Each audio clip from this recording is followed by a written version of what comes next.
Hello, എല്ലാവർക്കും നമസ്കാരം. Healthy ആയിട്ടുള്ളൊരു മയോണൈസിൻ്റെ റെസിപ്പിയുമായാണ് ഞാനിന്ന് വന്നിരിക്കുന്നത്. അപ്പോൾ വീഡിയോ കാണുമ്പോൾ ഇഷ്ടമാവുകയാണെങ്കിൽ എല്ലാവരും ഒന്ന് ലൈക്ക് ചെയ്ത് സപ്പോർട്ട് ചെയ്തേക്കണേ. സബ് ചെയ്യാതെ കാണുന്ന ആരെങ്കിലും ഉണ്ടെങ്കിൽ ചാനലൊന്ന് സബ്സ്ക്രൈബ് ചെയ്ത് സപ്പോർട്ട് ചെയ്യണേ. അപ്പോൾ വീഡിയോ എങ്ങനെയാണെന്ന് കണ്ടിട്ട് വരാം. ആദ്യം തന്നെ ഒരു ഉരുളക്കിഴങ്ങ് എടുത്തൊന്ന് പുഴുങ്ങി വെക്കണം. ഒരു മീഡിയം സൈസ് ഉരുളക്കിഴങ്ങ് മതി, വലുതാണെങ്കിൽ അതിൻ്റെ പകുതി മതിയാകും. മയോണൈസ് തയ്യാറാക്കാനായി ഒരു മിക്സിയുടെ ജാർ എടുക്കാം. അതിലേക്ക് 2 ചുള വെളുത്തുള്ളിയാണ് ഇട്ട് കൊടുക്കുന്നത്.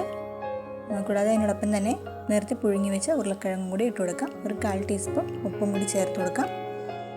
ഒരു ടേബിൾ സ്പൂൺ വിനെഗറും കൂടി അതിലേക്ക് ഒഴിച്ച് എല്ലാം കൂടി ഒരുമിച്ച് നല്ലതുപോലെ തന്നെ ഒന്ന് അരച്ചെടുക്കാം.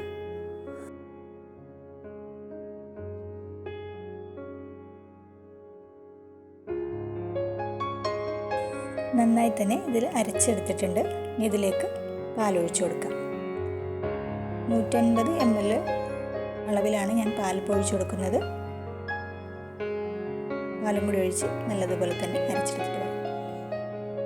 അതും കൂടി ചേർത്ത് നന്നായി അരച്ചെടുത്തിട്ടുണ്ട്. ഇപ്പോൾ കുറച്ച് ലൂസായിട്ടാണ് കിട്ടിയിരിക്കുന്നത്. ഇനി ഇതിലേക്ക് നമുക്ക് ഒരു ടേബിൾ സ്പൂൺ ഓയിലും കൂടി ഒഴിച്ചു കൊടുക്കാം.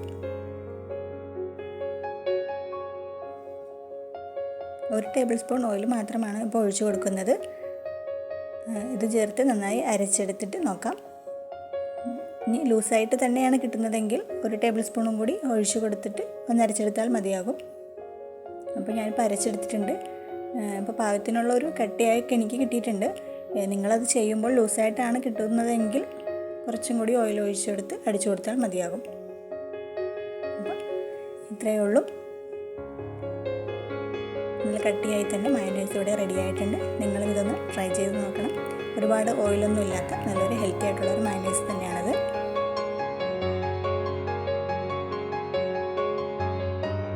മയോണൈസിൻ്റെ ഒരു കുരുമുളകിൻ്റെ ഒരു ഫ്ലേവർ എനിക്ക് ഇഷ്ടമായതുകൊണ്ട് ഞാനിതിലൊരു 1/4 ടീസ്പൂൺ കുരുമുളക് ചേർത്ത് കൊടുത്ത് മിക്സ് ചെയ്തെടുക്കുന്നുണ്ട്.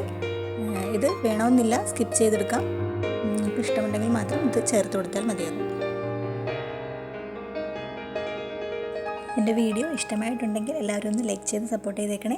സബ്സ്ക്രൈബ് ചെയ്യാതെ കാണുന്ന ആരെങ്കിലും ഉണ്ടെങ്കിൽ ചാനലൊന്ന് സബ്സ്ക്രൈബ് ചെയ്യാൻ മറന്നു പോകരുത്. അപ്പോൾ മറ്റൊരു വീഡിയോയുമായി വീണ്ടും കാണാം.